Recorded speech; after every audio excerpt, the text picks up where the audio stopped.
जो આપણે બે પ્રકારની અસરો શીખ્યા ઇલેક્ટ્રોનના સંચલન માટેની. એક અસર શીખ્યા પ્રેરક અસર, બીજી શીખ્યા ઇલેક્ટ્રોમેરિક અસર. હવે ત્રીજી અસર શીખતા પહેલા સંસ્પંદન બંધારણ એટલે શું અને એની શું અસર હોય છે તો એના વિશે આપણે અત્યારે ચર્ચા કરીએ. તો સંસ્પંદન બંધારણ, સંસ્પંદન જે બંધારણ છે એ બંધારણ માટે આપણે એવા અનેક કાર્બનિક સંયોજનો કે જેનું વર્તન માત્ર એક લુઈસ બંધારણથી જાણી નથી શકાતું. સંસ્પંદન બંધારણ શું છે સમજીએ. એવા અનેક કાર્બનિક સંયોજનો છે કે જેનું વર્તન જે છે એ માત્ર એક લુઈસ બંધારણથી જાણી શકાતું નથી. ઉદાહરણ લઈએ કે જેમ કે બેન્ઝીન. હવે બેન્ઝીન જે છે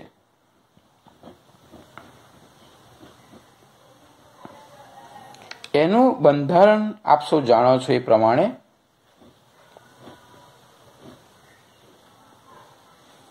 અહીંયા એકાંતરે દ્વિબંધ હોય છે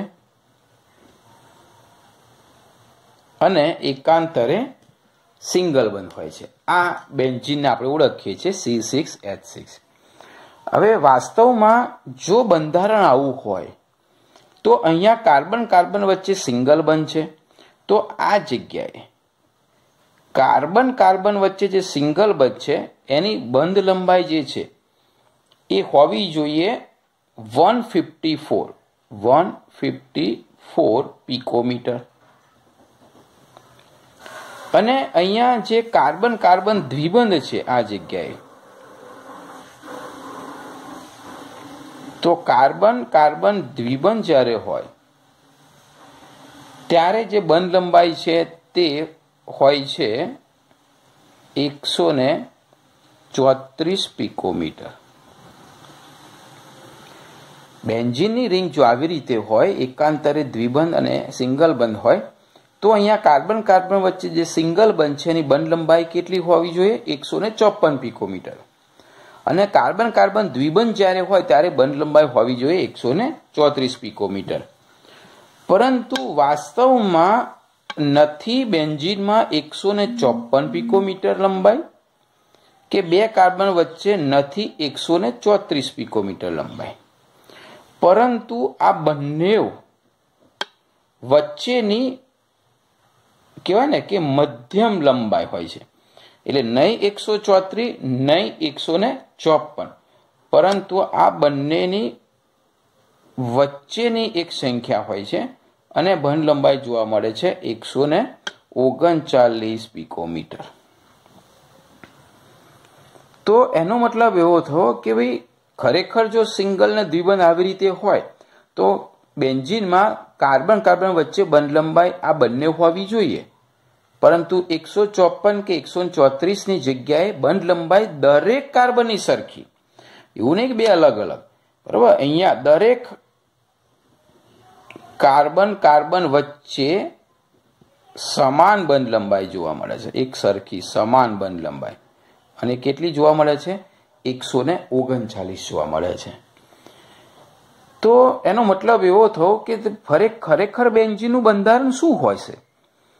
તો જો બેન્ઝીનના આપણે અલગ અલગ બંધારણ દોરીએ તો આવી રીતે આપણે દોરી શકીએ.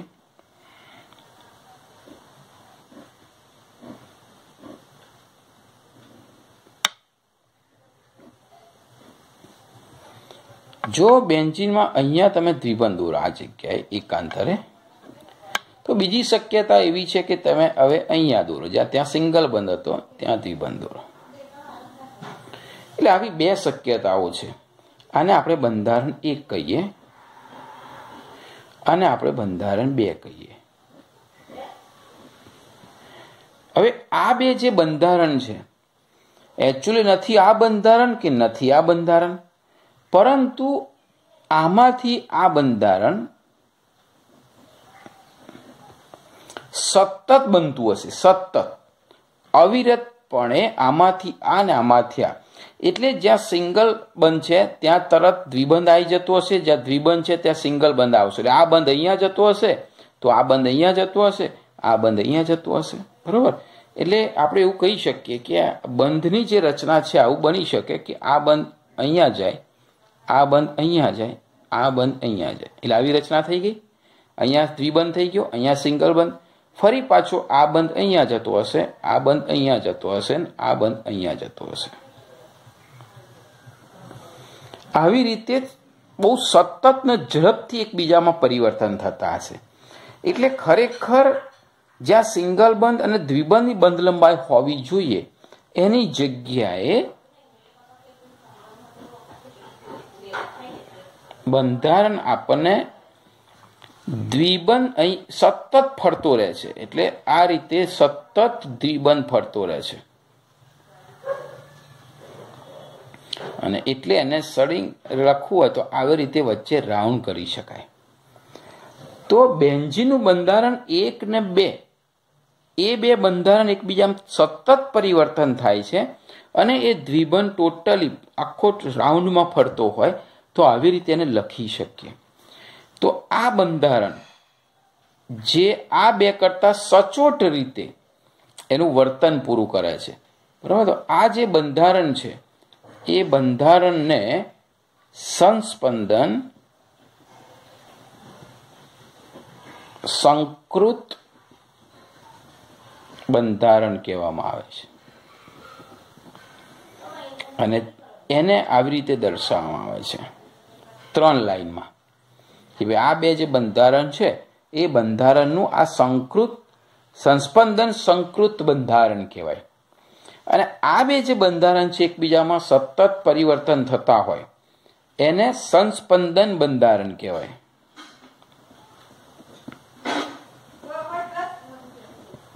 સંસ્પંદન બંધારણ કહેવાય. બીજું આ બંધારણને વિહિત બંધારણો પણ કહેવાય. વિહિત બંધારણ. બીજું કે આ બંધારણો કાલ્પનિક છે, કાલ્પનિક કલ્પના કરવામાં આવે છે. જ્યારે આ બંધારણ જે છે સંકૃત સંસ્પંદન એ વાસ્તવિક બંધારણ છે, વાસ્તવિક.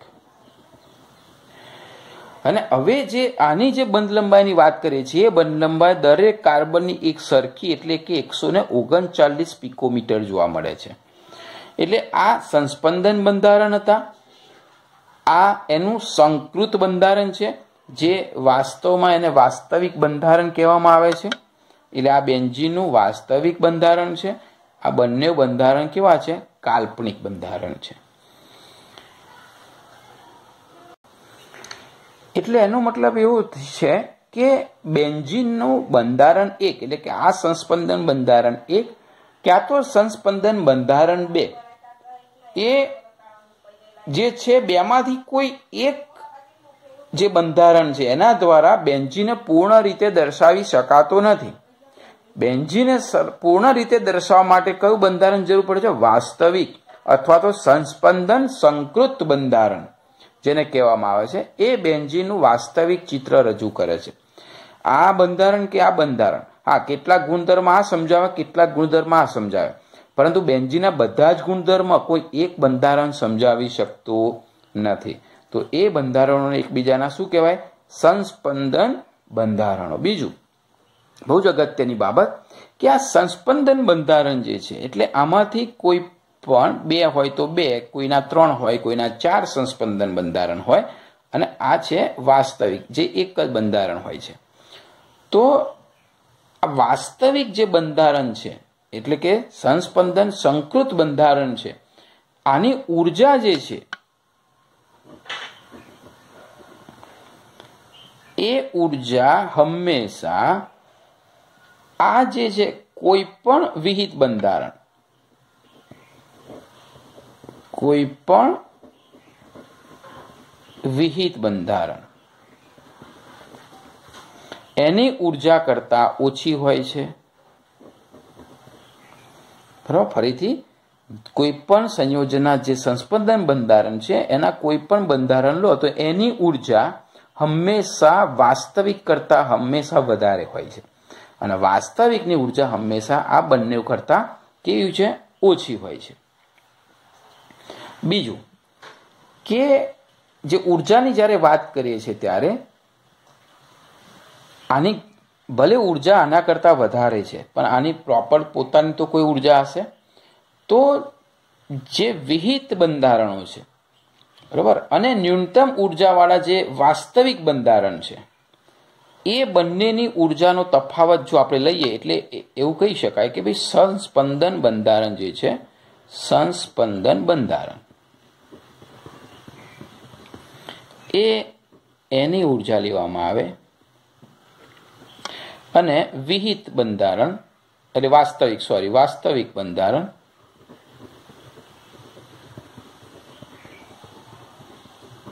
એની ઉર્જા લેવામાં આવે. અને આ બંનેનો જે તફાવત છે, બરાબર, માઇનસ, કારણ કે આ વધારે હશે, આ ઓછી હશે, આ બે વચ્ચેનો જે ઉર્જાનો તફાવત છે તે ઉર્જાના તફાવતને સંસ્પંદન ઉર્જા કહેવામાં આવે છે, અથવા તો એને સંસ્પંદન સ્થાયીકરણ ઉર્જા કહેવામાં આવે છે. પરંતુ આપણે એને સંસ્પંદન ઉર્જા તરીકે યાદ રાખીશું. બરાબર, ફરીથી આ બંને વચ્ચે એટલે કે સંસ્પંદન બંધારણ, આ જે સંસ્પંદન બંધારણ છે એની ઉર્જા અને વાસ્તવિક બંધારણ છે એની ઉર્જા, આ બંને વચ્ચે જે ઉર્જાનો તફાવત છે, ઉર્જાનો તફાવત જે છે એને શું કહેવામાં આવે છે? સંસ્પંદન ઉર્જા. એટલે બહુ ઇમ્પોર્ટન્ટ વસ્તુ છે. બીજું કે આ સંસ્પંદન ઉર્જા ઉપરથી આપણને એની સ્થાયીતા પણ ખ્યાલ આવે છે. અહીંયા જે આપણે વાત કરી સંસ્પંદન બંધારણની ઉર્જા, તો જેમ સંસ્પંદનની એ પણ આપણે યાદ રાખીશું જોડે જોડે કે જેમ સંસ્પંદન સૂત્રોની સંખ્યા વધારે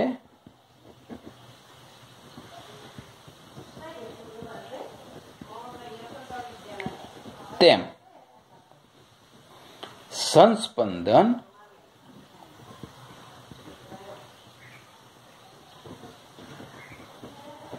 ઉર્જાનું મૂલ્ય વધુ હોય છે, અને જેમ આ મૂલ્ય વધુ હોય છે તેમ એની સ્થાયીતા પણ વધુ હોય છે. બરાબર, ફરીથી અહીંયા એવું કહે છે કે આ જે સૂત્ર જોઈએ ને આપણે 1 2, તો આ સૂત્રોની સંખ્યા જેમ વધારે, એટલે જેમ સંસ્પંદન સૂત્રોની સંખ્યા વધુ તેમ સંસ્પંદન ઉર્જાનું મૂલ્ય વધારે. આ સંસ્પંદન ઉર્જાનું મૂલ્ય વધારે હોય છે અને તેમ તે અણુ વધારે સ્થાયી હોય છે. બીજું એક ઉદાહરણ લઈએ આપણે, નાઇટ્રોમિથેન. નાઇટ્રોમિથેનમાં કેટલા સંસ્પંદન સૂત્ર બને છે અને કેવી રીતે બને છે એ સમજાવીએ. ચલો, લુઈસ પ્રમાણે નાઇટ્રોમિથેનનું સૂત્ર છે CH3NO2. બરાબર, એટલે એ સૂત્ર લખવું હોય તો CH3NO2 આ છે નાઇટ્રોમિથેન. તો એના સંસ્પંદન સૂત્ર કેટલા હોય છે એ જોઈએ. જુઓ, CH3 એટલે અહીંયા આપણે લખીશું CH3, લુઈસ પ્રમાણે અહીંયા N. હવે Nની જે વેલેન્સી છે, બરાબર, એ આપ સૌ જાણો છો 3 છે. બીજું કે Nની ઉપર કુલ 5 ઇલેક્ટ્રોન હોય છે, એટલે 1 ઇલેક્ટ્રોન અહીંયા સહસંયોજક બંધમાં વપરાશે. હવે O જે છે એ 2 O છે, તો આ જગ્યાએ આપણે 2 O લખીએ. તો અહીંયા લુઈસ પ્રમાણે કોઈ પણ એક O જે છે, બરાબર, એની સાથે એ 2 ઇલેક્ટ્રોનની ભાગીદારી કરશે, એટલે 2 ઇલેક્ટ્રોનની ભાગીદારી કરશે, દ્વિબંધ બનાવશે. તો આ ઓક્સિજન ઉપર વધારાના બીજા કેટલા ઇલેક્ટ્રોન રહેશે? 4. કુલ 6 ઇલેક્ટ્રોન, 1 2 3 4 5 6. હવે એની પાસે 2 ઇલેક્ટ્રોન રહ્યા. અષ્ટક પૂર્ણ કરવા માટે 2 ઇલેક્ટ્રોન અહીંયા ઓક્સિજનને આપશે, બરાબર, કારણ કે અષ્ટક તો જ પૂર્ણ થશે લુઈસ પ્રમાણે. હવે 2 એને આપશે એટલે આ ઓક્સિજન પાસે કુલ કેટલા ઇલેક્ટ્રોન રહ્યા? 2 2 4 અને 2 6, એના પોતાના 6, અને આ 2 ને મેળવશે એટલે 8 ઇલેક્ટ્રોન અહીંયા પૂરા થયા. બરાબર 2 2 4 2 6 2 8 2 8 ઇલેક્ટ્રોન N ના પૂરા થયા, 8 ઇલેક્ટ્રોન ઓક્સિજનના પૂરા થયા અને આના તો પૂર્ણ છે જ. તો આનો મતલબ એવો થાય કે આ જે CH3NO2 નું લૂઈસ સ્ટ્રક્ચર લખ્યું એમાં આ સવર્ગ સહસંયોજક બંધ થયો, બરાબર, કારણ કે આને 2 આને આપ્યા. હવે આપણે લૂઈસ પ્રમાણે યાદ હોય તો આની ઉપર આને આપ્યા એટલે આની ઉપર આવશે પ્લસ અને ઓક્સિજનની ઉપર આવશે માઇનસ. તો આવું એક સ્ટ્રક્ચર થશે, બરાબર. અચ્છા, બીજી કઈ શક્યતા છે સ્ટ્રક્ચરમાં? તો અહીંયા તમે જુઓ તો બીજું જે સ્ટ્રક્ચર બને એ સ્ટ્રક્ચર સંસ્પંદન સ્ટ્રક્ચર હોય તો 2 વચ્ચે એક આવી નિશાની કરવામાં આવે છે. તો અહીંયા બીજું સ્ટ્રક્ચર કેવી રીતે બનશે સમજાવું કે પાઈ બંધના જે ઇલેક્ટ્રોન છે અથવા અબંધકારક છે એ એકાંતરે જો પાઈ બંધ હોય ને તો એ ઇલેક્ટ્રોન ફરતા રહે, જેવું આપણે બેન્ઝીનમાં જોયું. તો અહીંયા પણ એવું બનશે કે આ જે ઇલેક્ટ્રોન છે એ ઇલેક્ટ્રોન અહીંયા આવશે અને આ ઇલેક્ટ્રોન જે છે એ અહીંયા જશે ઓક્સિજન ઉપર. એનો મતલબ એવો થયો કે નવું સ્ટ્રક્ચર કેવી રીતે દોરાય? તો નવું સ્ટ્રક્ચર જે હું દોરું છે એ આવી રીતે દોરાશે કે ભાઈ CH3 તો છે જ, અહીંયા N. અચ્છા, હવે જુઓ શું થયું, આ પાઈ બંધ અહીંયા દ્વિબંધ તરીકે જતો રહ્યો એટલે હવે આ જગ્યાએ દ્વિબંધ આવી ગયો. આ 2 ઇલેક્ટ્રોન વપરાઈ ગયા એટલે એની પાસે 4 ઇલેક્ટ્રોન રહ્યા, 1 2 3 અને 4. હવે આ પાઈ બંધના ઇલેક્ટ્રોન આની ઉપર જતા રહ્યા એટલે અહીંયા હવે સિંગલ બંધ થઈ ગયો અને એની ઉપર 4 ઇલેક્ટ્રોન તો હતા 2 અને 2 4, બાકીના પેલા 2 ઇલેક્ટ્રોન પણ એને મળી ગયા. એટલે ફરીથી અહીંયા તમે જો આ સ્ટ્રક્ચરમાં તો હવે સવર્ગ સહસંયોજક બંધ અહીંયા થઈ ગયો એટલે આને સ્વીકાર્યા એટલે એની ઉપર માઇનસ, આને આપ્યા એટલે પ્લસ. ફરી શું થશે તો કે ફરી હવે આ ઇલેક્ટ્રોન પાછા અહીંયા આવશે અને આ જે છે એ ફરી પાછું અહીંયા જતા રહેશે. ફરી આવી રચના થશે એટલે આમાંથી આ રચના થઈ, આમાંથી આ રચના થઈ, કન્ટિન્યુ અહીંયા જશે, અહીંયા જશે, ફરી પાછા અહીંયા આવશે, ફરી પાછા અહીંયા આવશે. એટલે આ સતત અને ઝડપથી એકબીજામાં પરિવર્તન થશે. એટલે ખરેખર NO2 વચ્ચે બંધ કેટલો હોવો જોઈએ? તો કે છે આ સ્ટ્રક્ચરની વાત કરીએ, જો આને સ્ટ્રક્ચર 1 કહીએ, આને સ્ટ્રક્ચર 2 કહીએ, તો અહીંયા N દ્વિબંધ O છે તો આની બંધ લંબાઈ જે ફિક્સ એ બંનેની છે તે હોવી જોઈએ અને અહીંયા NO ની બંધ લંબાઈ જે હોય તે હોવી જોઈએ. આના કરતાં બંધ લંબાઈ વધારે હોવી જોઈએ, આના કરતાં ઓછી હોવી જોઈએ, બરાબર. અહીંયા જુઓ તો આની વધારે હોવી જોઈએ, આની ઓછી હોવી જોઈએ, પરંતુ વાસ્તવમાં શું થાય છે, નથી દ્વિબંધવાળી બંધ લંબાઈ, નથી સિંગલ બંધવાળી બંધ લંબાઈ, બરાબર.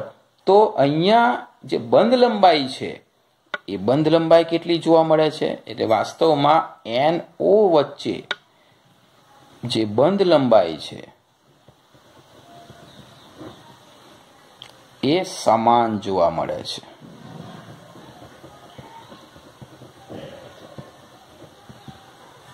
અને કેટલી? તો કે છે NO જે સિંગલ બંધ છે અને N દ્વિબંધ O વચ્ચેની જે બંધ લંબાઈ છે એના મધ્યવર્તી એટલે બંનેની વચ્ચે બંધ લંબાઈ જોવા મળે છે.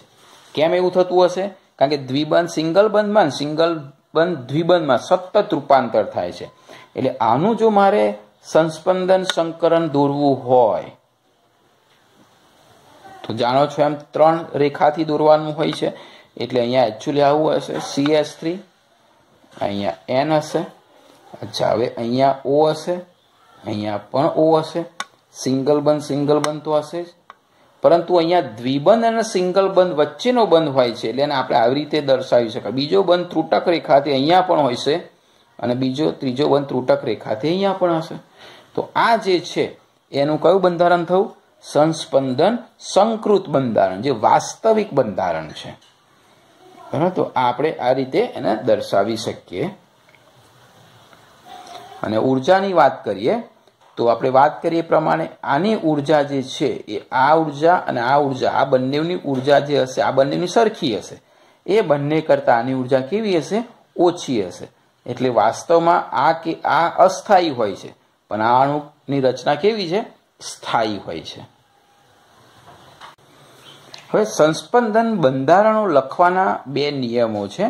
જ્યારે પણ કોઈ કાર્બનિક સંયોજનનું તમને સંસ્પંદન સૂત્ર લખવાનું કહે તો એના માટે બે નિયમ છે.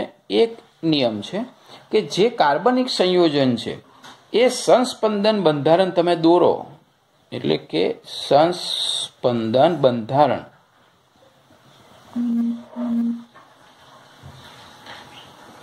કેન્દ્રનું સ્થાન જે છે, કેન્દ્રનું સ્થાન જે છે એ સમાન રહે. એટલે આપણે જેમ કે નાઇટ્રોમાં એન જ્યાં છે ત્યાં જ રહે, બરોબર. ઉપરમાં આપણે બેન્ઝીનની રિંગ દોરી તો જ્યાં કાર્બન બધા હતા એ બધા ત્યાંના ત્યાં જ રહે, એ બદલાતા નથી. એટલે જે તે કે પરમાણુ જે છે એનું સ્થાન બદલાતું નથી. અહીંયા જે સ્થાન બદલાય છે ને પાઈ ઇલેક્ટ્રોનનું છે. એટલે એકચ્યુઅલી સંસ્પંદન બંધારણ દોરવા માટે પાઈ ઇલેક્ટ્રોનનું સ્થળાંતર થાય છે, નહીં કે પરમાણુઓનું. બીજું, સંસ્પંદન જે બંધારણો છે એ બંધારણમાં અયુગ્મિત ઇલેક્ટ્રોન જો હોય, અયુગ્મિત ઇલેક્ટ્રોનની સંખ્યા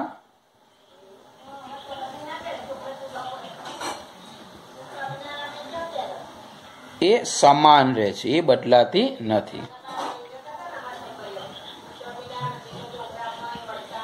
બે બાબતો આપણે યાદ રાખીશું કે જ્યારે સંસ્પંદન દોરીશું ત્યારે કેન્દ્રનું સ્થાન એનું એ રહે છે, અને જો અયુગ્મિત ઇલેક્ટ્રોન હોય તો એની સંખ્યા પણ તેની તે જ રહે છે. હવે સંસ્પંદન બંધારણ જે છે એની જ્યારે સ્થાયીતાની વાત કરતા હોય, બરોબર, જ્યારે કેટલાક સંસ્પંદન બંધારણની ઉર્જા સંસ્પંદનના સૂત્રો ઉપર આધારિત છે, તો એની સ્થાયીતા જે છે એ સ્થાયીતા માટે પણ કેટલાક રૂલ્સ છે એ આપણે જોઈએ. હવે વિવિધ સંસ્પંદન બંધારણ હોય, સંસ્પંદન બંધારણો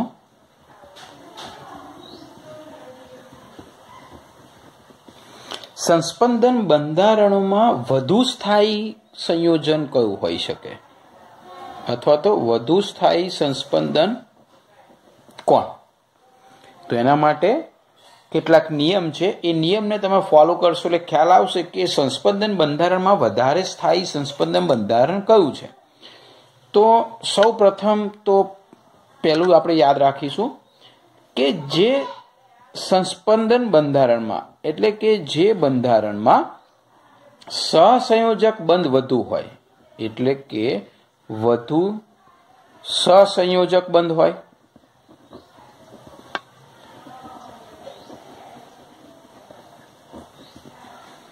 બીજું, દરેક પરમાણુ, એટલે કે જે સંસ્પંદન બંધારણ વધારે સ્થાયી હોય જેમાં દરેક પરમાણુ ઇલેક્ટ્રોનની અષ્ટક રચના ધરાવે.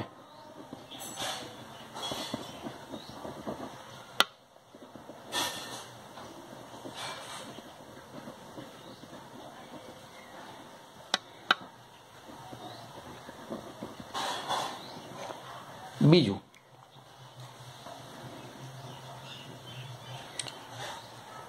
વિરુદ્ધ વીજભારનું ઓછું અલગીકરણ થાય. વિરુદ્ધ વીજભારનું ઓછું અલગીકરણ થાય.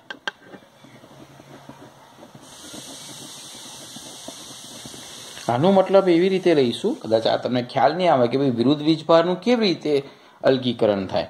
તો આનો મતલબ એવો થાય કે જો ઋણ વીજભાર હોય, એટલે કે વધારે વિદ્યુત ઋણ તત્વ હોય ને, વધુ વિદ્યુત ઋણ તત્વ હોય, તેના પર ઋણ વીજભાર હોય.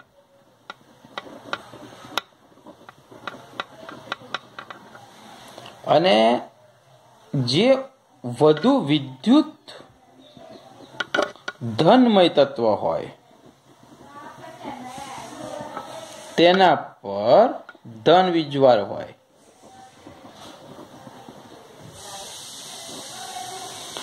તો આ જે અલગીકરણ છે વીજભારનું એ ઓછું હોય, એટલે કે વીજભારનો વધુ પ્રસાર થાય. તો આવા બંધારણ જે છે ને અન્ય બંધારણ કરતાં વધારે સ્થાયી હોય. આપણે એનું ઉદાહરણ સાથે જોઈએ તો ધારો કે એક આપણે ઉદાહરણ લઈએ. ચલો એક ઉદાહરણમાં લખીએ આપણે. હવે આપણે જે ઉદાહરણ લેવા જઈએ છીએ એમાં આવું છે CH2 દ્વિબંધ CHO, બરાબર. આ ઉદાહરણ લઈએ આપણે. તો આના સંસ્પંદન બંધારણ કયા કયા થાય? તો સંસ્પંદન બંધારણ જો લુઈસ પ્રમાણે હું દોરવા જાઉં તો જોઈ લેજો. CH2 અહીંયા છે, ત્યારબાદ દ્વિબંધ, બરાબર, ત્યારબાદ CH, ત્યારબાદ C, અહીંયા H, અને આ જગ્યાએ દ્વિબંધ O, બરાબર. આ CHO લખ્યું છે મેં. હવે O જે છે એની પાસે કેટલા ઇલેક્ટ્રોન છે? અહીંયા જુઓ 4 ઇલેક્ટ્રોન છે. ક્લિયર? હવે અહીંયા તમે જુઓ તો ઇલેક્ટ્રોન ક્યાં ક્યાં ફરે? એકાંતરે જ્યારે દ્વિબંધ હોય ને, એકાંતરે એક છોડીને, ત્યારે એ ઇલેક્ટ્રોન ફરતા રહે.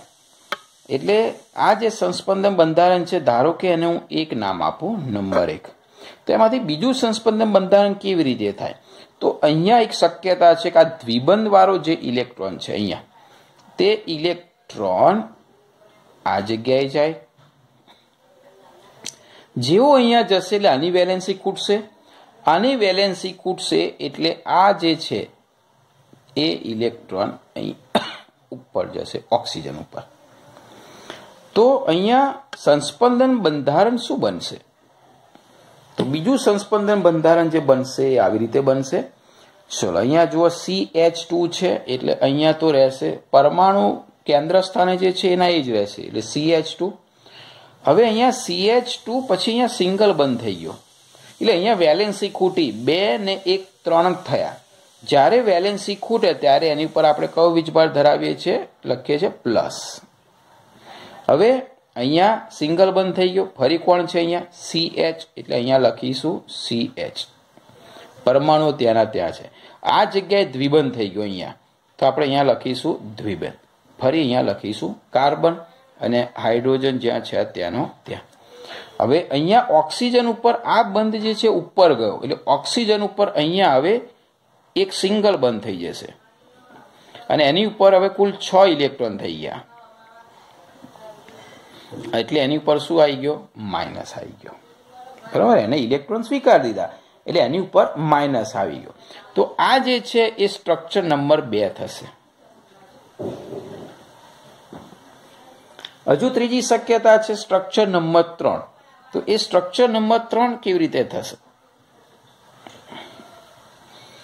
તો હવે અહીંયા એવું બને કે જે ઓક્સિજન ઉપર, બરાબર, અહીંયા જે ઇલેક્ટ્રોન હતા ને, એટલે આ જે બંધ છે, હવે આ બંધને આપણે અહીંયા લાવીએ આ જગ્યાએ, તો આ બંધ આના કાર્બન ઉપર જશે, બરાબર. એટલે ફરીથી જો હું જે લખું છું, આ પાઇપ બંધ હવે અહીંયા આવે છે, અને અહીંયા આવે એટલે આની વેલેન્સી વધી જાય એટલે આ પાઇપ બંધ કાર્બન ઉપર જાય.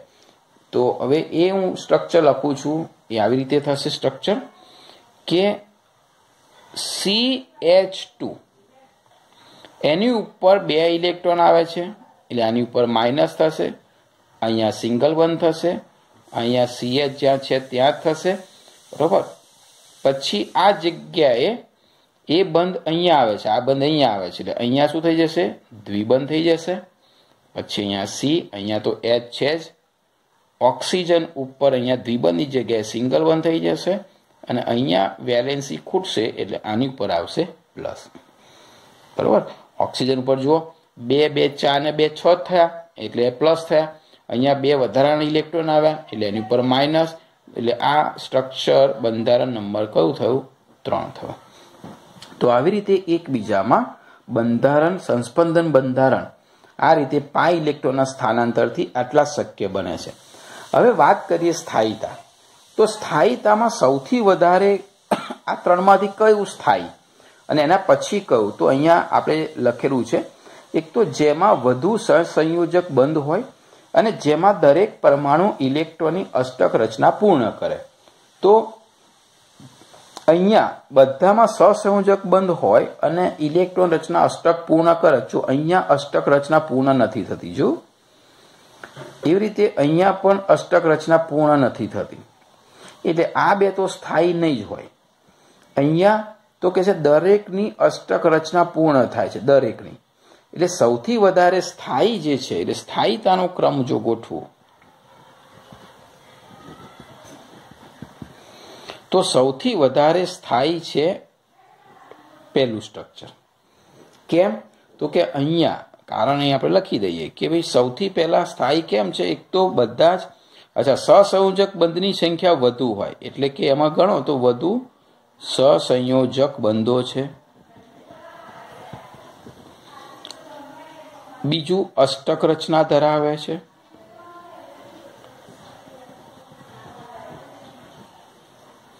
અને વિરુદ્ધ વીજભારનું અલગીકરણ પણ થતું નથી.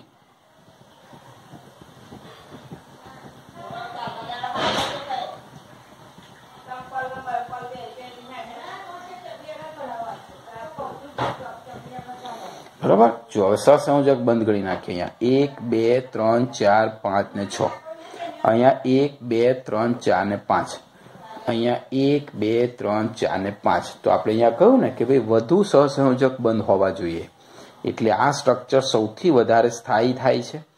બીજા નંબરમાં જે સ્થાયીની રચના છે એ જોઈએ કે બીજા નંબરમાં કોણ સ્થાયી. હવે આ બેની કમ્પેરિઝન કરવાની થઈ, બીજી અને ત્રીજી. હવે તમે જુઓ અહીંયા ઓક્સિજન ઉપર માઇનસ, તો કે વધારે વિદ્યુત ઋણ છે એટલે બરોબર છે માઇનસ. આ ઓછો વિદ્યુત ઋણ છે એટલે પ્લસ, તો આ બરોબર છે. અહીંયા શું થાય છે? વીજભારનું અલગીકરણ જો ઓક્સિજન વધારે વિદ્યુત ઋણ તો કે પ્લસ, એનાથી વિરુદ્ધ થાય. જો આ ઓછો વિદ્યુત ઋણ તો માઇનસ, તો બહુ સીધી વસ્તુ. આ થોડુંક તમને ઓકવર્ડ લાગશે. આ સીધે સીધું છે ભાઈ, વધારે વિદ્યુત ઋણ તો માઇનસ. અહીંયા લખ્યું છે આપણે કે ભાઈ વધારે વિદ્યુત ઋણ તત્વ હોય તો તેના પર ઋણ વીજભાર આવવો જોઈએ, અને વધારે વિદ્યુત ધનમાં હોય એના ઉપર ધન વીજભાર આવવો જોઈએ. એટલે કે વિરુદ્ધ વીજભારનું ઓછું અલગીકરણ થવું જોઈએ. તો આ બંનેમાં તમે જુઓ છો તો કોણ આવશે બીજા નંબરમાં? આ વધારે અનુકૂળ છે, એટલે અહીંયા સેકન્ડ નંબરની સ્થાયીતા વધારે આવશે અને સૌથી ઓછી સ્થાયીતા ત્રીજા નંબરમાં આવશે. બરોબર. તો અહીંયા બીજાનું કારણ પણ આપણે લખીએ. ભાઈ બીજાનું કારણ શું? તો કે છે અહીંયા વધુ વિદ્યુત ઋણ પર ઋણ વીજભાર છે અને વધુ વિદ્યુત ધન પર ધન વીજભાર છે.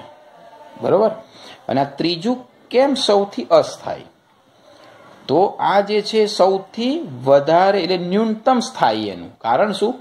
તો કે અહીંયા વધુ વિદ્યુત ઋણ જે છે કયું છે? ઓક્સિજન. એના પર ધન વીજભાર છે, વિરુદ્ધ છે. જ્યારે વધુ વિદ્યુત ધન જે છે કાર્બન, એના પર ઋણ વીજભાર છે. બરોબર. એટલે અહીંયા અલગીકરણ જે વાત કરીએ ને વધારે થવું, વિરુદ્ધ વીજભાર ટૂંકમાં કેવું હોય તો અહીંયા શું થયા? વિરુદ્ધ વીજભાર થયા, અને એટલા માટે એની સ્થાયીતા સૌથી ઓછી છે. બરોબર. ક્લિયર થયું હશે તમને? 3 સંસ્પંદન બંધારણ દોર્યા આપણે. CH2 દ્વિબંધ CH-CHO ના સંસ્પંદન બંધારણ દોરવાની થોડીક તમારે પ્રેક્ટિસ કરવી પડશે. બરોબર. તો આ રીતે 3 ની શક્તિ જુદી જુદી થવાની, અને સ્થાયીતા જે છે સૌથી વધારે સ્થાયી બંધારણ કયું થશે? પહેલું. બરાબર. પછી બીજું અને પછી ત્રીજું થશે. ચલો હવે ત્રીજા પ્રકારની જે અસર છે સંસ્પંદન અસર, એને કહેવાય છે રેઝોનન્સ ઇફેક્ટ. હવે રેઝોનન્સ ઇફેક્ટ શું છે એના આપણે કેટલાક ઉદાહરણ સાથે સમજવા પ્રયત્ન કરીએ. બે પાય બંધોની પારસ્પરિક ક્રિયા, એટલે કે બે પાયબંધ હોય એની પારસ્પરિક ક્રિયા અથવા તો એક પાઈ બંધ હોય અને અબંધકારક ઇલેક્ટ્રોન યુગ્મ વચ્ચે પારસ્પરિક ક્રિયા, ક્યાં તો બે પાઈ બંધ, ક્યાં તો પાઈ બંધ અને અબંધકારક ઇલેક્ટ્રોન યુગ્મ, એમની વચ્ચેની જ્યારે પારસ્પરિક ક્રિયા જે છે એના કારણે, એટલે આ બંનેમાંથી કોઈ એક જે પારસ્પરિક ક્રિયા થાય છે એના કારણે અણુમાં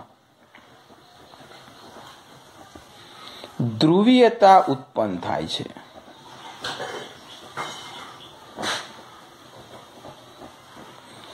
અને આ જે ધ્રુવીયતા ઉત્પન્ન થાય છે એને કહેવાય છે સંસ્પંદન અસર. વ્યાખ્યા ફરી જોઈ લઈએ. સંસ્પંદન અસર એટલે શું? તો કે છે બે પાયબંધોની પારસ્પરિક ક્રિયા અથવા તો પાયબંધ અને અબંધકારક ઇલેક્ટ્રોન યુગ્મ વચ્ચેની પારસ્પરિક ક્રિયાથી અણુમાં ધ્રુવીયતા ઉત્પન્ન થાય છે. અને અણુમાં જ્યારે ધ્રુવીયતા ઉત્પન્ન થાય ત્યારે એને કહેવાય છે સંસ્પંદન અસર. હવે સંસ્પંદન અસર આ જે છે શૃંખલામાં સંચારિત થાય છે, એટલે જ્યાં જેની સાથે બીજો કાર્બન એની સાથે ત્રીજો કાર્બન જોડાયેલો હોય ત્યાં સંચારિત થાય છે. અને એ સંસ્પંદન જે અસર છે એ બે પ્રકારની અસર જોવા મળે છે, બરોબર. તો આ સંસ્પંદન અસરને જે રીતે આપણે પ્રેરક અસર અને ઇન્ડક્ટિવ ઇફેક્ટ આઈ કહ્યું હતું, ઇલેક્ટ્રોમેરિક અસરને ઈ કહ્યું હતું, એવી રીતે સંસ્પંદન અસર એટલે કે રેઝોનન્સની જે એનો સિમ્બોલ છે આર, આપણે આર લઈશું, કેપિટલ આર, બરોબર. હવે જે રીતે આપણે ઇલેક્ટ્રોમેરિક અસરમાં પ્લસ ઈ માઇનસ ઈ બે પ્રકાર શીખ્યા, પ્રેરક અસરમાં માઇનસ આઈ પ્લસ આઈ અસર શીખ્યા, એવી રીતે સંસ્પંદન અસર આર છે એના પણ પાછા બે પ્રકાર પડે છે અને આપણે વિસ્તૃત રીતે એની જાણકારી મેળવીએ. પહેલો જે પ્રકાર છે એ પ્રકાર છે ધન સંસ્પંદન અસર. ધન સંસ્પંદન અસર અને સિમ્બોલમાં એને કહેવાય છે પ્લસ આર અસર. તો આ ધન સંસ્પંદન અસર કેવી રીતે ઉત્પન્ન થાય છે એ ઉદાહરણ સાથે આપણે જોઈએ. ધન સંસ્પંદન અસર આપણે જોતા પહેલા એક ઉદાહરણ લઈ લઈએ. એનિલિન આપ સૌ જાણો છો, બેન્ઝીનની ઉપર NH2 એટલે એનિલિન છે. તો એમાં જે સંસ્પંદન અસર થાય છે એને હું ડિટેલમાં સમજાવું છું તમને કે આ રીતે બેન્ઝીનની રિંગ છે. બેન્ઝીનની રિંગમાં એકાંતરે આવી રીતે દ્વિબંધ આવેલા હોય. આ જગ્યાએ ઉપર NH2 હોય. આ એનિલિન છે, રાઈટ. હવે એનિલિનના સ્ટ્રક્ચરમાં તમે જોશો તો એનની ઉપર અબંધકારક ઇલેક્ટ્રોન હશે, અબંધકારક ઇલેક્ટ્રોન, અને એકાંતરે પાયબંધ છે. જો સંસ્પંદનની આ એક અગત્યની શરત છે, એ વચ્ચે સિંગલ બંધ હોય અને એની જોડેના પરમાણુ પર અબંધકારક ઇલેક્ટ્રોન હોય અને એક છોડીને પાયબંધ હોય, એક છોડીને પાયબંધ, એક છોડીને પાયબંધ. તો આવા જે સંયોજનો છે એમાં સંસ્પંદન ખાસ એની રચના થાય છે. હવે જો અહીંયા આપણે વારાફરતી તમને સમજાવું કે કેવી રીતે સંસ્પંદન થાય છે. જો અહીંયા આ જે ઇલેક્ટ્રોન છે એ ઇલેક્ટ્રોન અહીંયાથી આ જગ્યાએ આવશે. જેવા અહીંયા આવશે એટલે અહીંયા કાર્બનની વેલેન્સી 1 2 3 4 છે તો 5 થઈ જાય, એ તો અસંભવ છે. તો તરત જ આ જે બંધ છે એ બંધ ત્યાંથી આ કાર્બન ઉપર ઇલેક્ટ્રોનમાં રૂપાંતર પામશે. એટલે ત્યાં હું જે સ્ટ્રક્ચર દોરું છું એ સ્ટ્રક્ચર ધ્યાનથી જો કે બીજું સ્ટ્રક્ચર હું કેવી રીતે દોરું છું. તો આ કેવી રીતે અહીંયા બન્યું? તો બહુ સીધી વસ્તુ છે. આ જગ્યાએ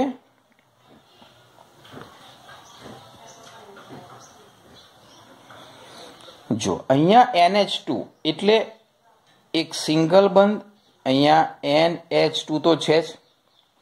અહીંના જે અબંધકારક ઇલેક્ટ્રોન હતા એ અહીંયા પાઈ બંધમાં રૂપાંતર થયા, એટલે અહીંયા મારે દ્વિબંધ કરવો પડશે. હવે અહીંથી ઇલેક્ટ્રોન ગયા, બરાબર, એટલે અહીંયાથી જ્યારે ઇલેક્ટ્રોન ગયા એટલે અહીંયા એની ઉણપ સર્જાવાની, એટલે આની ઉપર આવશે પ્લસ વીજભાર, NH2 પર પ્લસ વીજભાર આવશે. હવે અહીંથી આ જે પાઈ બંધના ઇલેક્ટ્રોન હતા એ આ કાર્બન ઉપર ઇલેક્ટ્રોન તરીકે ગયા, એટલે આ જગ્યાએ આ કાર્બન ઉપર પાછા 2 ઇલેક્ટ્રોન આવ્યા. હવે એને મેળવ્યા એટલે એની પર વીજભાર કયો? માઇનસ. બાકી જ્યાં દ્વિબંધ છે એ જ્યાં ત્યાં રહે, એને કશું થવાનું નથી. એટલે સ્ટ્રક્ચર સંસ્પંદનમાં આવી રીતે થશે. અહીંના ઇલેક્ટ્રોન અહીંયા પાયબંધ બનાવશે, આ પાયબંધના પાછા ઇલેક્ટ્રોનમાં રૂપાંતર થશે અને ઉણપ થશે એટલે પ્લસ, આને મેળવ્યા એટલે માઇનસ થઈ ગયા. હવે તો આગળ કઈ બીજી શક્યતા છે એનિલિનમાં? તો એક શક્યતા એવી છે કે હવે શું થશે, આની આ લાઈન આગળ ચાલશે એટલે કે આ અસ્થાયી છે એટલે તરત જ આ ઇલેક્ટ્રોન આ જગ્યાએ પાયબંધ બનાવવા જશે.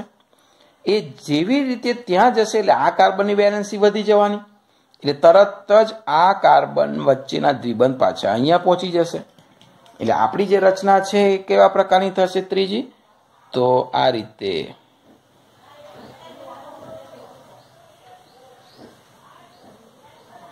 જો અહીંયા તો એની એ જ થશે સ્થિતિ, NH2+. હવે આ જે હતા ને એ અહીંયા દ્વિબંધમાં રૂપાંતર પામ્યા એટલે હવે આ જગ્યાએ શું આવી જશે? દ્વિબંધ આવશે. આ જે પાયબંધ હતા એ અહીંયા ઇલેક્ટ્રોન તરીકે ગયા એટલે આ જગ્યાએ વધારાના 2 ઇલેક્ટ્રોન જશે એટલે માઇનસ થઈ જશે, બરોબર. અને આ બંધ જ્યાં છે ત્યાંનો ત્યાં રહેશે એટલે એક આવી રચના બનશે. હવે આગળ હજુ શું શક્યતા છે? તો શક્યતામાં જોઈએ તો હવે આ પાછું અસ્થાયી થશે એટલે આ બંધ જે છે એ સીધા જ અહીંયા આવશે એટલે આ અબંધકારક ઇલેક્ટ્રોન બંધ બનાવશે એટલે આ પાછા આ કાર્બન ઉપર જતા રહેશે કારણ કે વેલેન્સી વધશે. તો એ રચના કેવી રીતે થશે? તો બહુ સીધી વસ્તુ છે.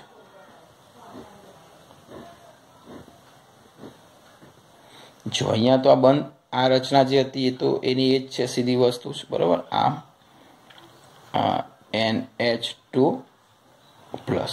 અચ્છા, આ બંધ ત્યાંનો ત્યાં જ, આ બંધ જે છે આ અબંધકારક ઇલેક્ટ્રોન એ અહીંયા બંધ બનાવશે એટલે આ જગ્યાએ જતા રહેશે અને આ પાઈના ઇલેક્ટ્રોન પાછા ઇલેક્ટ્રોનમાં રૂપાંતર થશે એટલે આ જગ્યાએ પાછા 2 ઇલેક્ટ્રોન આવશે અને એ બાજુ 2 ઇલેક્ટ્રોન આવે એટલે ત્યાં શું લખાશે? પાછો માઇનસ, બરોબર. તો આવી રીતે એ રચના બનશે અને છેલ્લી જે રચના છે એમાં ફરી શું થશે? તો હવે અહીંયા આ જે છે એ ઇલેક્ટ્રોન પણ બહુ સ્થાયી નહીં રહે એટલે એ પાછા અહીંયા જતા રહેશે અને ફરી પાછો આ એન ઉપર જતા રહેશે એટલે અહીંયા જે છેલ્લી રચના બનશે આવી રચના બનશે.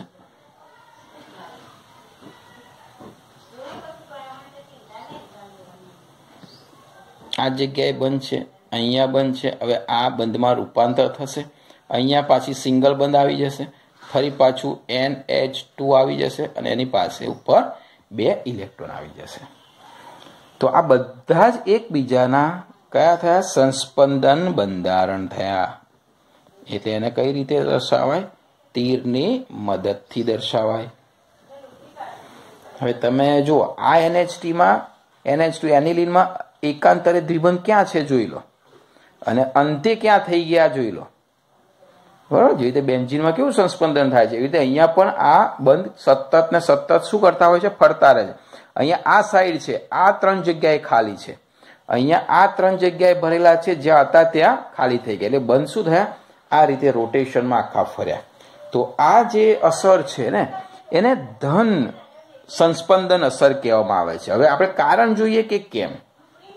તો અહીંયા જુઓ, આ જે છે એક પરમાણુ અથવા તો વિસ્થાપિત સમૂહ તરીકે ઓળખવામાં આવે છે. NH2 એ વિસ્થાપિત સમૂહ છે, એમિનો સમૂહ બેન્ઝીનની રિંગ ઉપર. ત્યાંથી ઇલેક્ટ્રોન ક્યાં જાય છે? રિંગમાં જાય છે, એટલે દૂર જાય છે. જે વિસ્થાપિત સમૂહ છે એનાથી એ ઇલેક્ટ્રોન દૂર જાય છે. તમે જોયો ને અહીંયા. એટલે આ અસરમાં ઇલેક્ટ્રોન સંયુગ્મિત પ્રણાલીમાં જોડાયેલા આ પરમાણુ કે વિસ્થાપક સમૂહથી દૂર સ્થાનાંતર થાય છે. આવી અસરને કહેવાય છે ધન સંસ્પંદન અસર +R પ્લસ રેઝોનન્સ ઇફેક્ટ. ફરીથી બહુ સિમ્પલ છે. આ અસરમાં ઇલેક્ટ્રોન સંયુગ્મિત પ્રણાલીમાં જોડાયેલા, આ સંયુગ્મિત પ્રણાલી છે બેન્ઝીન, એમાં જોડાયેલા ક્યાં તો પરમાણુ ક્યાં તો વિસ્થાપિક સમૂહ, એટલે આ વિસ્થાપક સમૂહ થયો, એનાથી દૂર એટલે ઇલેક્ટ્રોન ત્યાંથી દૂર જાય છે જો, એટલે તો એ ઉણપ આવે છે જો, એનામાં પ્લસ થાય છે, ઇલેક્ટ્રોન દૂર જાય છે, પેલી જે પ્રણાલી હતી ને એમાં જતા રહે છે. તો એ વિસ્થાપક સમૂહથી દૂર સ્થાનાંતર થાય ત્યારે જે અસર ઉત્પન્ન થાય એને શું કહેવાય? ધન સંસ્પંદન અસર. અને હવે આપણે જોઈએ ઋણ સંસ્પંદન અસર. જો હવે લઈએ આપણે ઋણ સંસ્પંદન અસર -R. પેલા આપણે ઉદાહરણ લખીએ, ઉદાહરણથી સમજીએ, ત્યારબાદ એની ડેફિનેશન ઉપર જઈએ. ચલો, નાઇટ્રોબેન્ઝીન એનું ઉદાહરણ છે. નાઇટ્રોબેન્ઝીનમાં આપણે સ્ટ્રક્ચર દોરીએ તો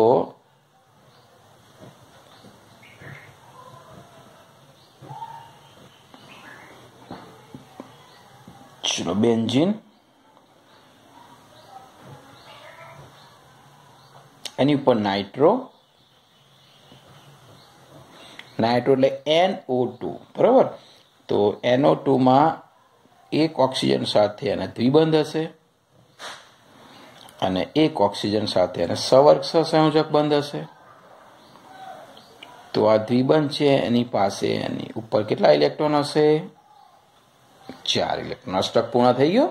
તો આ નાઇટ્રોબેન્ઝીનનું સ્ટ્રક્ચર મેં દોર્યું. હવે અહીંયા ક્યાં શક્યતા છે સંસ્પંદન બંધારણની? તો અહીંયા જુઓ, આ એકાંતરે દ્વિબંધ થઈ ગયા, રાઈટ? એકાંતરે દ્વિબંધ. હવે એકાંતરે દ્વિબંધ હોય એટલે સંસ્પંદન થાય, સ્વાભાવિક છે. તો અહીંયા શું થશે? તો આ જે પાઈ વાળા ઇલેક્ટ્રોન છે એ આ ઓક્સિજન ઉપર જતા રહેશે અહીંયા. એટલે આની વેલેન્સી પૂર્ણ કરવા માટે આ પાઈ બંધના ઇલેક્ટ્રોન છે એ ઇલેક્ટ્રોન આ બંધમાં જતા રહેશે.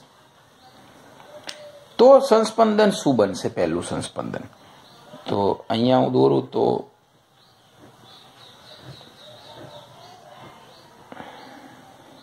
જો આ જગ્યાએ દ્વિબંધ થઈ ગયો, એટલે હવે ત્યાં થશે આ રીતે દ્વિબંધ. ત્યાં N છે, આ બાજુ તો સવર્ગ સહસંયોજક બંધ છે. હવે આ પાઈના ઇલેક્ટ્રોન અહીંયા ઓક્સિજન ઉપર ગયા એટલે અહીંયા હવે સિંગલ બંધ થઈ ગયો. સિંગલ બંધ થઈ ગયું એટલે ત્યાં ઓક્સિજન છે એ ત્યાં કુલ કેટલા ઇલેક્ટ્રોન થયા? હવે 2, 2, 4 અને 2, 6 એટલે ઇલેક્ટ્રોન વધ્યા. એટલે એની ઉપર શું આવશે? માઇનસ આવશે. આ બે બંધ જે છે એને કોઈ અસર થવાની નથી, એટલે એ જ્યાં છે ત્યાંના ત્યાં રહેશે. ફરીથી આ પાઈ બંધના ઇલેક્ટ્રોન અયુગ્મિત ઇલેક્ટ્રોન તરીકે પહોંચી ગયા એટલે માઇનસ થઈ ગયા અને મેળવ્યા. આ બાજુ આ જે ઇલેક્ટ્રોન હતા એ ઇલેક્ટ્રોન પાઈ બંધના આ જગ્યાએ પહોંચી ગયા એટલે અહીંયા દ્વિબંધ થઈ ગયો. હવે આ કાર્બનને ઉણપ થઈ ગઈ અને કાર્બનને અહીંયા જો ઉણપ થઈ ગઈ એટલે આ જગ્યાએ આવશે પ્લસ. અહીંયા ઇલેક્ટ્રોન ઘનતાની ઉણપ થશે જે તે કાર્બન ઉપર. હવે આ અસ્થાયી રહેશે એટલે હવે અહીંયા શું થશે? તો આની પૂર્તિ કરવા માટે આ જે છે એ ઇલેક્ટ્રોન આ જગ્યાએ જતા રહેશે, બરોબર. તો ત્યાં જાય તો શું બનશે?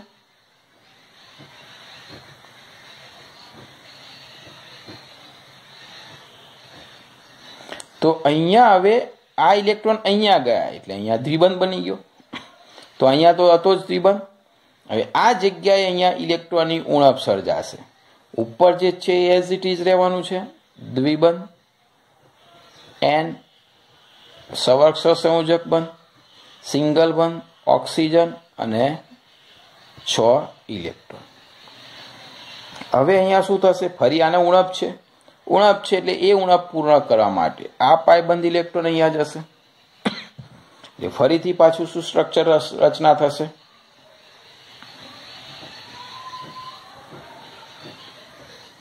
હવે એ બંધ આ જગ્યાએ આવી જશે એટલે એ બંધ અહીંયા જતો રહેશે. અહીંયા તો બંધ છે જ, બરાબર. અહીંયા ઓલરેડી નાઇટ્રોજન સવર્ગ સહસંયોજક બંધ, અહીંયા ઓક્સિજન અને અહીંયા 6 માઇનસ રહેશે. હવે શું બનશે? કઈ જગ્યાએ કાર્બનની ઉણપ થઈ? તો કે છે આ જગ્યાએ અહીંયા પ્લસ રહેશે, ત્યાં ઉણપ રહેશે. તો હવે બીજી કઈ શક્યતા રહી? ફરી પાછું એને ઉણપ કરવા માટે હવે આ જે બંધ છે ઉપરનો એ બંધ ફરી પાછો આ જગ્યાએ આવશે. જેવો અહીંયા આવશે એટલે આના ઇલેક્ટ્રોન પાછા આ જગ્યાએ જશે. એટલે હવે જે રચના થશે આવી બનશે. અહીંયા બંધ થઈ જશે. આવ્યો આ જગ્યાએ બે બંધ છે જ. અહીંયા પાછો સિંગલ બંધ થઈ જશે. અહીંયા પાછો N, અહીંયા સહસંયોજક બંધ છે. આ પાઈ બંધના ઇલેક્ટ્રોન ફરી પાછા બંધ બનાવી દેશે આ રીતે. અને પછી અહીંયા ઓક્સિજન 1 2 3 ને 4 આવી રચના થશે. તો આ બધા જ એકબીજાના સંસ્પંદન બંધારણ થયા. અહીંયા જ્યાં હતા ને બંધ, જો આ જગ્યાએ એની જગ્યાએ બંધ અહીંયા આવી ગયા. જ્યાં બંધ હતા ત્યાં સિંગલ બંધ થઈ ગયો અને જ્યાં સિંગલ બંધ હતો ત્યાં દ્વિબંધ થઈ ગયો. તો આ નાઇટ્રોબેન્ઝીનની અંદર આ રીતે થાય છે. હવે ફરક શું, કેમ આને ઋણ સંસ્પંદન અસર કહેવાય? તો કે છે આ અસરમાં ઇલેક્ટ્રોન જે છે એ સંયુગ્મિત પ્રણાલીમાં જોડાયેલા પરમાણુ કે વિસ્થાપક સમૂહ તરફ, અહીંયા આટલો જ ફરક છે, વ્યાખ્યા બંનેનું સેમ છે.